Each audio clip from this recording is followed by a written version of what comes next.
Bem, então, sejam todos bem-vindos. Bom dia aqui, o professor Tiago, mais uma vez, com a disciplina de Filosofia, falando do nosso capítulo 8, certo, gente? Período renascentista. Lembrando que a gente já discutiu introdutoriamente esse capítulo na nossa última aula, e hoje eu vou aprofundar aí umas questões aqui para a gente desenvolver, tá certo? Então, esse nome, né, período renascentista, vai fazer referência a uma transição da chamada Idade Média para a Idade Moderna, tá certo? Então, se a gente for parar enquanto processo de datação, né, a Idade Média, a gente coloca a Idade Média enquanto o período que vai do século V ao século XV, tá certo?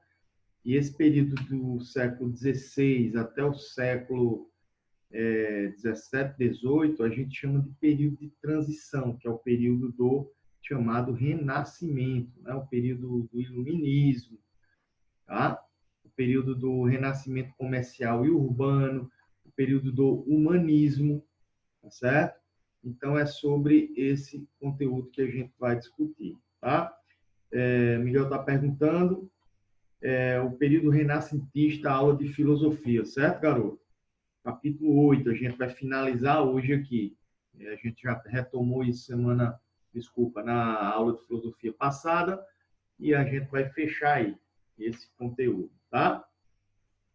Bem, então, é nesse período, pessoal, que a filosofia, nessa parte da transição, né, da Idade Média para a Idade Moderna, é onde a razão ela volta a ganhar forma e conteúdo, né? Não só a razão propriamente dita, mas também o empírico, tá certo? Então, a racionalidade e o empirismo vão ser aí superiores às discussões divinas, aquilo que a gente viu lá na Idade Média, tá?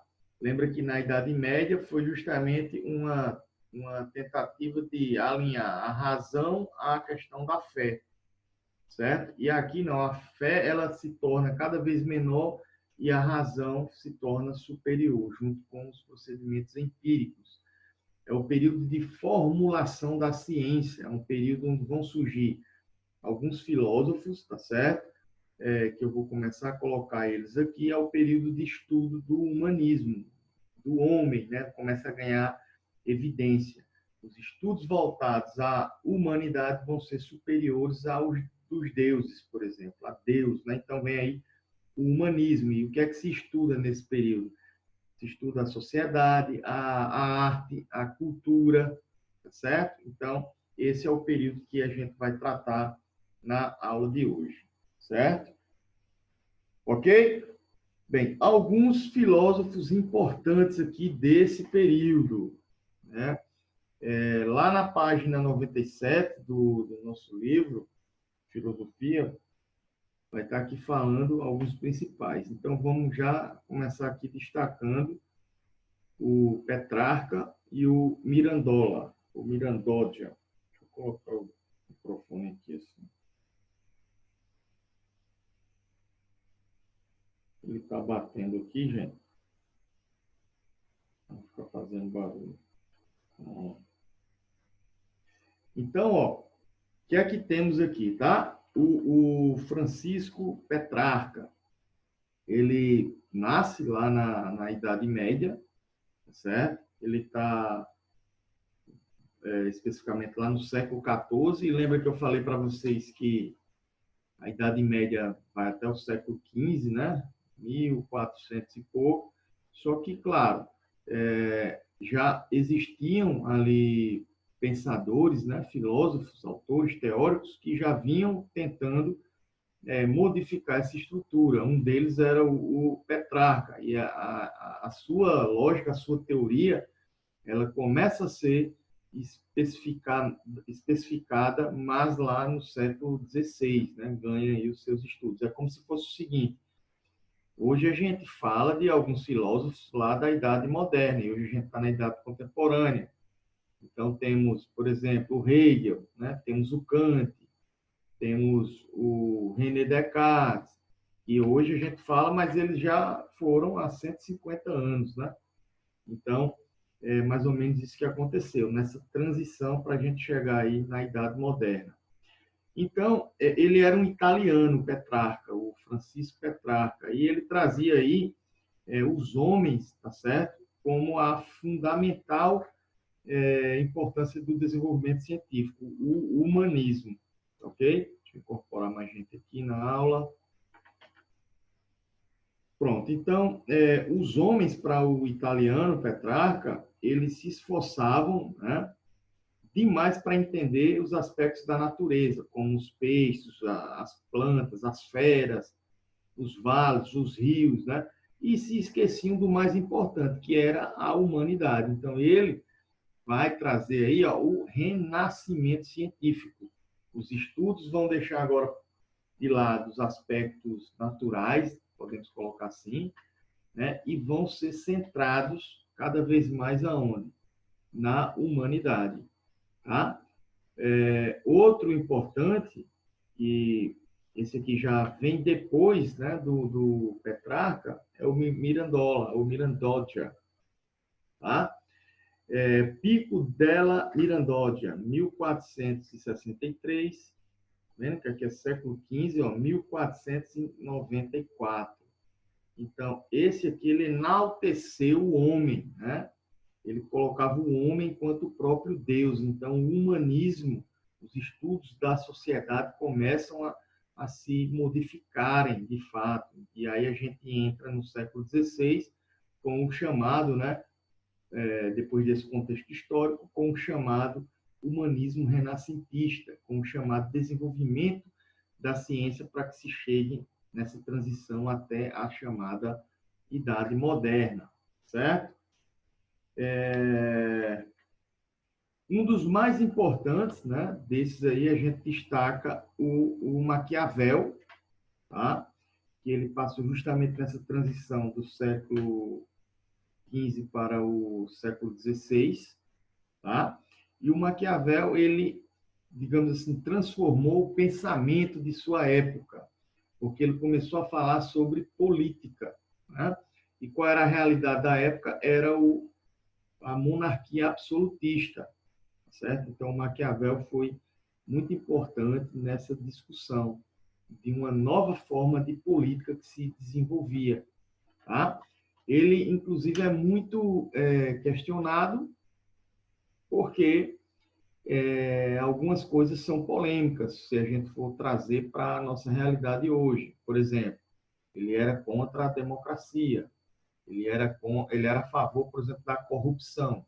Não é que ele era a favor da corrupção, mas ele acreditava que para você manter o poder, se a corrupção fosse uma vantagem, tinha que exercer isso, né? Ele fazia com que a população, os seus súditos, né? Era isso que ele passava para os reis. Você deve ser temido, mas não odiado. Às vezes é necessário fazer o mal para promover o seu bem. Então, olha só essas questões como são polêmicas, né? Mas lembrem, ele estava falando, pessoal, de uma realidade de um tempo histórico que fazia parte da sua realidade. Qual era a forma de governo da época? Era a monarquia, era o rei. Então, ele formulou, tá, um plano de ações para que o reinado pudesse ser, digamos assim, tocado, para que o reinado pudesse ser próspero, tá certo? Não se pensava na modificação dessa estrutura. Então, ele trabalha sobre o ponto de vista da época, que era o reinado. Tá? Então, ele foi um dos primeiros a tratar de questões relacionadas à política. E, nesse meio tempo, vai surgindo, né, alguns pensadores que foram colocados enquanto gênio. Um deles, o Leonardo da Vinci. E esse aqui ficou marcado na história do desenvolvimento científico, né, como um dos mais importantes. Então, se o Maquiavel se destacou no cenário político, né, no cenário científico intelectual, tivemos o Da Vinci, o Leonardo da Vinci. Esse aí, né, possuía diversas habilidades, tá? Era conhecido como conhecimentos e habilidades múltiplas. Por quê? Porque ele era pintor, ele era escritor, ele era arquiteto, ele era atomista, ou seja, matemático, inventor, músico, né? Então, várias habilidades assim com maestria ele desenvolveu e, obviamente, um importante filósofo, tá certo? Ele traz, junto com a racionalidade, com o racionalismo, né, que se tornou mais evidente, antes a Idade Média era, desculpa, soluço aqui, antes a Idade Média, né, era mais a fé, e agora ele traz nessa leitura não só a razão, mas principalmente, né, a discussão da experiência. Então, para ele, é pela experiência, pelo empírico, né, pela vivência e pela matemática, tá certo? Que podemos conhecer aí a natureza, né? E não mais pela fé, como era antigamente, né? A natureza possui uma ordem perfeitamente matemática, então tudo se explicava através de quantificação, né? De matemática, de experiência, e aí vai se formando, né? As questões relacionadas ao desenvolvimento do método científico, tá certo? Principalmente quando vai surgindo outros teóricos importantes. Na sequência, nós temos aqui, ó, o Giordano Bruno, tá? Esse aqui, ele foi também muito importante, porque olha só o que ele contribui, né? Foi uma contribuição, assim, importante, mas ele foi, na época, muito polêmico. Ele está aí justamente nessa transição, tá? Da Idade Média para a Idade moderna, mas assim, ele já vem, né, no século XVI, tá certo? Então, ele está em 1548 até 1600, tá? E foi polêmico por quê? Porque ele falava da aceitação da teoria heliocêntrica de Copérnico. Então, ele vai defender agora que o Sol, assim como Copérnico colocou, é o centro do sistema solar, e não como que acreditava antigamente. Então, tiveram alguns filósofos da época que romperam a estrutura que se adequava naquele momento. Por exemplo, sabemos, né, que possivelmente tem vida em outros planetas, né, que tem água em outros planetas, tá? Mas até hoje isso não foi provado. Então, de repente, alguém descobre, e aí muda-se o cenário científico. É uma revolução. Desse mesmo jeito, foi esses autores aqui que atrelavam o seu discurso à teoria copérnica, né? E isso causava a chamada revolução científica. Então, o Nicolau Copérnico, ele foi muito importante por isso, né? Ou seja, qual foi o procedimento científico fundamental aqui na visão do Copérnico, né? A sua revolução científica foi justamente propor o modelo heliocêntrico, antes era o geocêntrico, tá? E aí Copérnico traz o heliocêntrico. E junto com ele, o Giordano, o Galileu defenderam a sua teoria, certo? O Giordano Bruno, né, que a gente comentou agora, assim como o Galileu, foram defensores dessa teoria do Nicolau Copérnico, que foi um importante revolucionário, né? Por quê? Porque ele trouxe à ciência novos mecanismos, né? E o Galileu, por exemplo, o Galileu e o Newton, que vem na sequência, né? E o próprio Giordano Bruno, eles vão trabalhar para que se prove a teoria do Nicolau Copérnico, né? Que o Sol era o centro. E aí, como é que se fez isso? Com o desenvolvimento de instrumentos científicos, como, por exemplo, né? O telescópio lá do Galileu, né? Então, o Galileu ele defendeu, né, com todas as suas forças a tese do Copérnico, com demonstrações concretas, tá?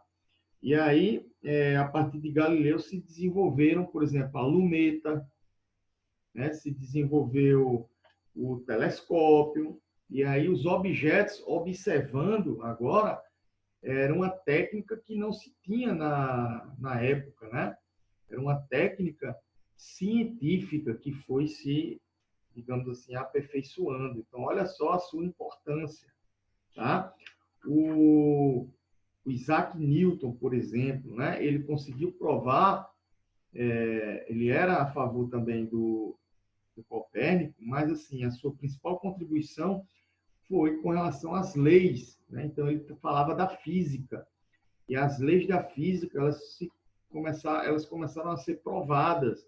Então as mesmas leis que regiam aí, que governavam os corpos celestes, o, o Newton, o Isaac Newton, ele provou que também regiam os objetos, né? Então a questão da gravidade, tanto faz um corpo de 1 tonelada, né, como o corpo que pesa, digamos assim, 1 quilo, eles caem ao mesmo tempo, tá certo? Eles partindo de uma mesma altura, eles chegam ao Sol ao mesmo tempo, né?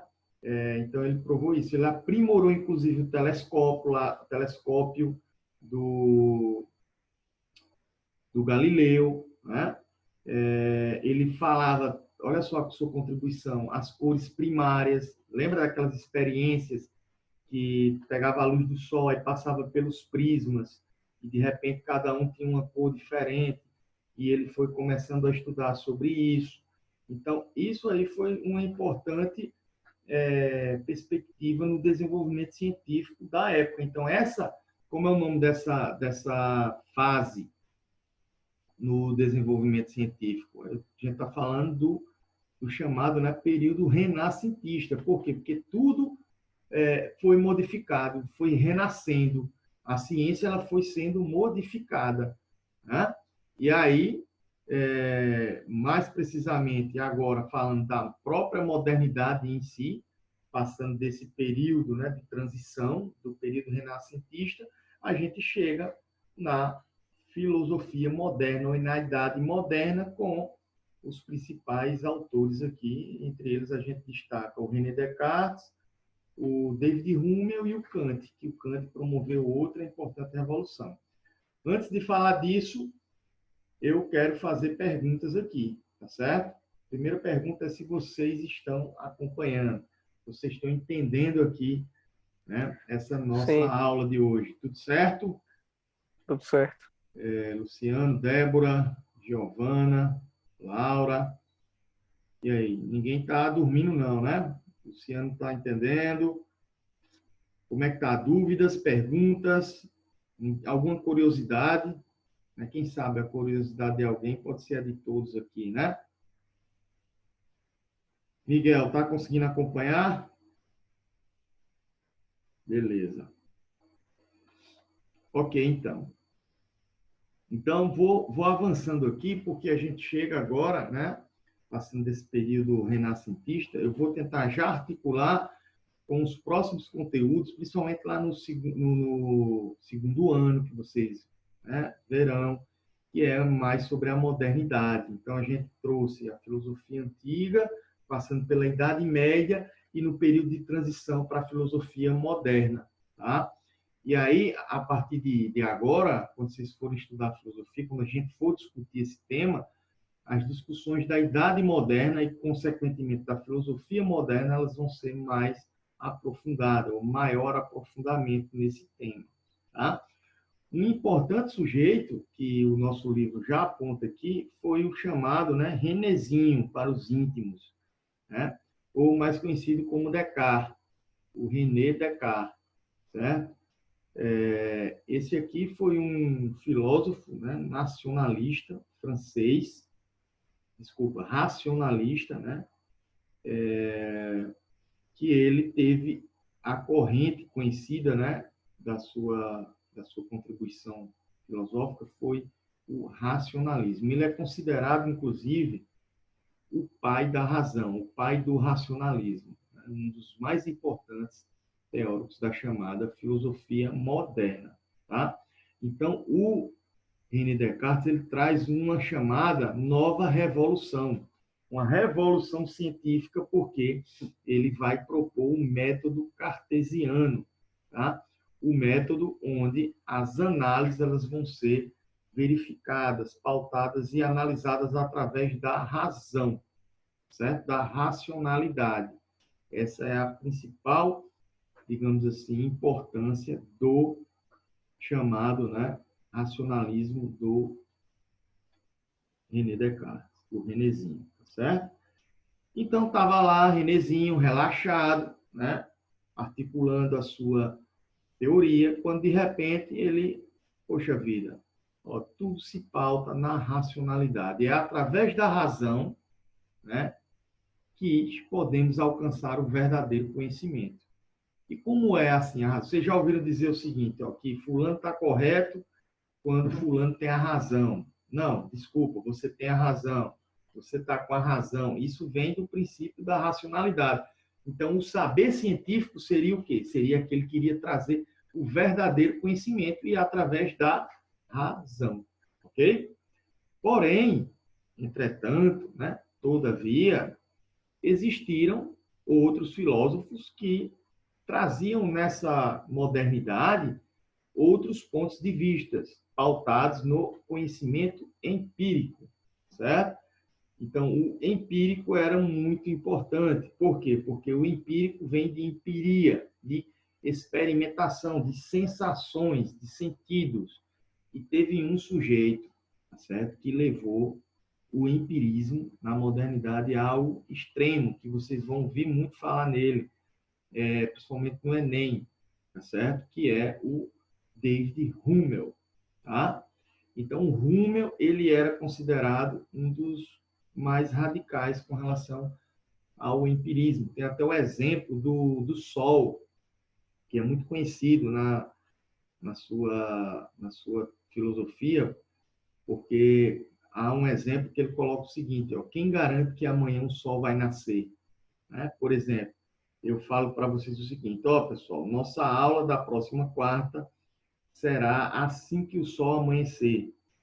E vai que tenha na nossa sala um David Hummel, né? Aí ele já iria dizer o seguinte, professor, quem garante que o sol vai nascer? Certo? E aí eu dizia, poxa vida, eu tenho 25 anos de idade, né? E nos meus 25 anos de idade, claro, é mais um pouquinho, estou só brincando aqui, nos meus 25 anos de idade, todos os dias o sol nasceu. Por que será que amanhã ele não vai nascer? Né? A gente convenciona, porque a gente coloca isso algo convencional. Né? Só que o David Hume ele era radical, ele dizia, não, você só pode dizer que o sol nasceu quando o sol nascer. Né? Você só pode acreditar em algo quando você vê, quando você sentir, quando você experimentar. E aí, velho, o que é que acontece, galera? Essa questão da racionalidade e da razão começa na filosofia moderna a ter esse intenso embate entre razão e entre empirismo, entre aquilo que é lógico, aquilo que é consensual, né? Por exemplo, um triângulo tem 3 lados, não precisa de mais discussão, é óbvio, é lógico, né?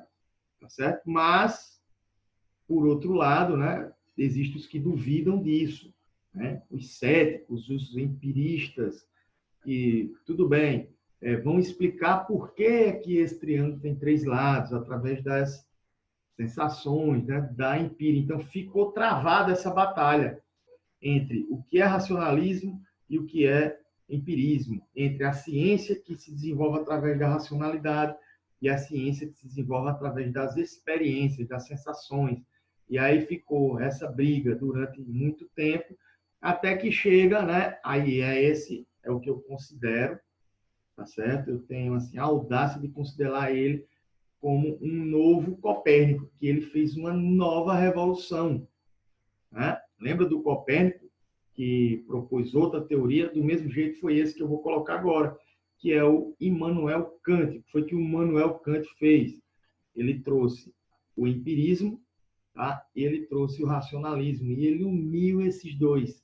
Ele disse, ó, gente, não adianta ficar essa briga, vocês estão falando bobagem. Todos são importantes para o desenvolvimento científico, né? E ele monta o que? Ele faz uma crítica a esses modelos e une os dois e forma o chamado criticismo kantiano, tá certo? E revoluciona a idade moderna e o modo de se fazer ciência. Essa foi a contribuição do Kant com a discussão ética e por aí vai. tá? Claro que existem ainda muitas questões por dentro dessas perspectivas, tá certo? Mas a gente vai desenvolver lento e gradativamente, pouco a pouco, tá certo? Não dá para aprender assim a correr. Primeiro a gente tem que caminhar, levar umas quedas para depois começar a correr. E a gente vai ter tempo de desenvolver tudo isso. É mais uma introdução aqui. Ok? Perguntas, questões, dúvidas, contribuições, críticas, elogios. E aí? O que é que temos? Tá legal, tá legal. Tá legal? Pode continuar.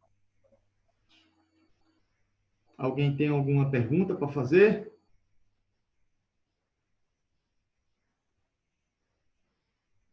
Não? Vocês estão calados, hein, rapaz? Então, ó, já que não, vamos fazer um exercício, tá certo? Por favor, todo mundo aí na página 105, do nosso livro aí de filosofia, seção praticando. Tá certo? Seção praticando. O número 1 é uma questão bacana para a gente desenvolver agora, que vai falar sobre mais ou menos isso aqui que a gente está discutindo. Tá? Tem uma pergunta aqui do Miguel, ó, que eu estou lendo aqui. Deixa eu fechar o tempo aqui, que já apareceu essa mensagem que o tempo está acabando, né? Deixa eu ver o que o Miguel está escrevendo aqui.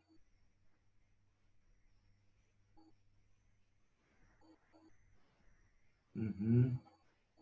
Ele começou a pensar na racionalidade. Então, a pergunta do Miguel é o seguinte, né? Como chega a discussão de razão, né, no René Descartes? Então, foi o seguinte, ó, a razão não é exclusiva do René Descartes, tá certo? A razão vem lá da filosofia antiga, tá certo? Com os pensadores antigos, né? Como o Sócrates, o Platão, tá certo? E o Aristóteles. Então, a razão é muito discutida pelo Aristóteles, que discordava da perspectiva das ideias do seu professor, que era o Platão. Então, o Platão era empirista, digamos assim, né?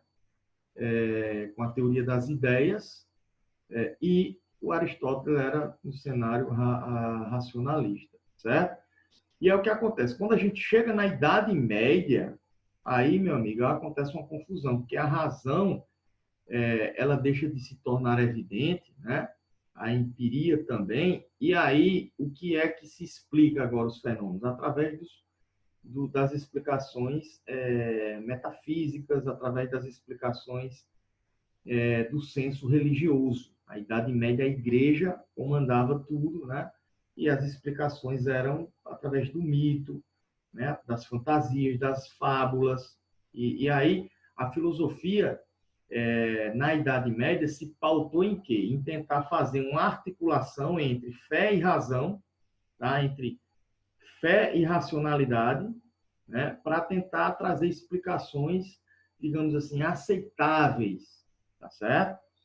E aí, quando isso começa a ficar insustentável, é o período da Revolução Científica, do Renascimento, Miguel. Renascimento cultural, urbano, comercial e renascimento científico. E aí o René Descartes, ele traz novamente em evidência as discussões racionais. A lógica é quando a matemática, é quando a quantificação, a física, né, o desenvolvimento de outras formas de entender o planeta, a revolução copérnica.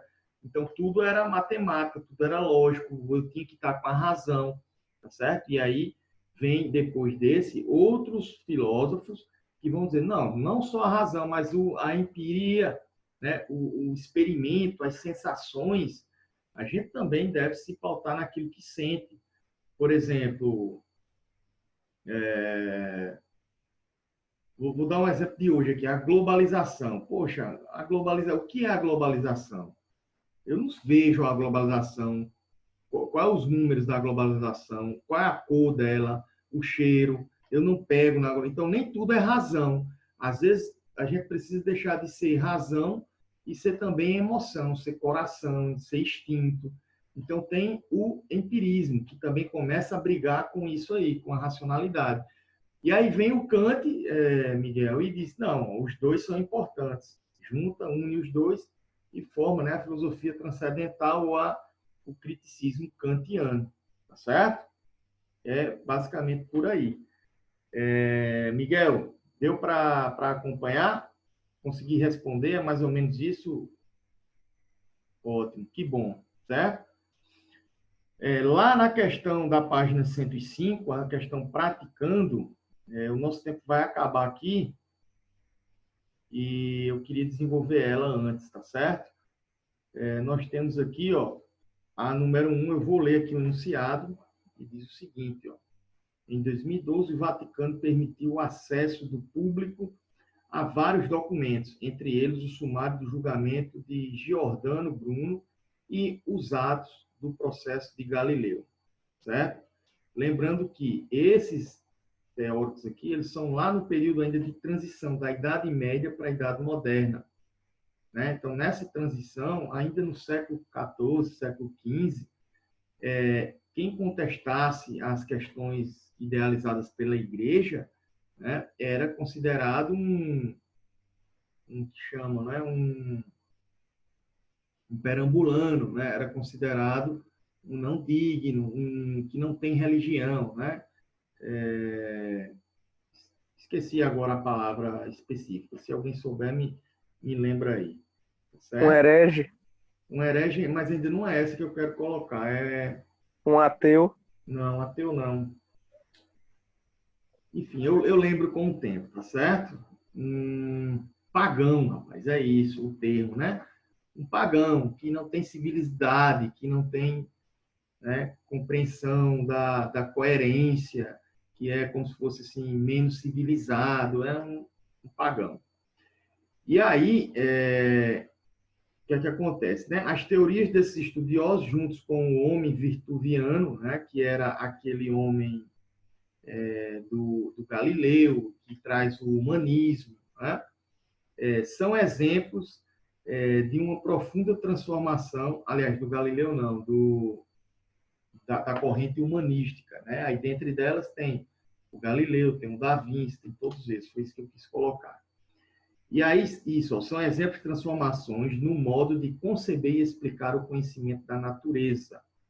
Com base nos conhecimentos sobre a investigação da natureza, no início da ciência moderna, particularmente entre Galileu, atribua verdadeiro, F, né, e V de verdadeiro e F de falso para as seguintes afirmações, tá? Eu vou focar aqui só nas verdadeiras, para vocês entenderem. Ó. Então, a preposição 2 aí diz o seguinte, a observação dos fenômenos, a experimentação e a noção de regularidade matemática da natureza abalaram as concepções que fundamentavam a visão medieval de mundo. Ou seja, aqui eu estou, em outras palavras, falando que a racionalidade e o empirismo, as experiências, elas quebraram esse novo paradigma. Eles formaram esse novo paradigma de ciência. Então, isso aqui é verdadeiro. O outro verdadeiro é a última preposição, que diz assim, ó, uma das razões mais fortes para a condenação de Galileu foi sua identificação da imperfeição dos corpos celestes, o que contrariava os dogmas da igreja. Então, a igreja acreditava em uma coisa e chegou o Galileu provando ser outra. E isso aí foi um choque, né? E por isso ele foi colocado enquanto pagão, colocado enquanto... Era mais ou menos assim. Deixa eu dar um exemplo, mas só gabaritando. Se o tempo cair, eu continuo depois. É a letra D, tá certo? A resposta correta. Letra D. Imagina que a igreja fazia o seguinte. Ó, hoje, vocês sabem que existe a fitoterapia, esses medicamentos que são naturais. Tal. Então, às vezes, quando a gente está doente, né, com uma dor de barriga, um chazinho de boldo, entendeu? Por que se sabe isso? Porque sabe que dentro dessa planta tem as questões medicinais que vão nos ajudar. Imagina que a gente está lá na Idade Média, século XII, certo? E vem alguém, uma criança morrendo, aí eu dou um chá para uma febre, principalmente uma mulher, né? já vão acusar ela de quê? De bruxaria. Isso não pode, isso aí ela fez um feitiço, sabe? Eles não entendiam bem isso. Então, era a palavra da igreja e não da perspectiva científica, que hoje é mais desenvolvida. E eu acreditem, viu? Muitas mulheres morreram por causa disso, né? Acusadas de bruxaria. E, na verdade, só queria salvar a vida desse exemplo que eu coloquei aqui. Então, com Galileu foi do mesmo modo. Ele queria provar outras questões e aí, meu amigo, o negócio não deu muito certo para ele. Certo? Pessoal, estou vendo aqui, ó, 7, 8, aliás, 5, 4, vai fechar a aula, vai encerrar. Então, antes que encerre, a gente fala na próxima aula, tá bom? Forte abraço a todos, encerrando por aqui. Tamo junto. Valeu, os.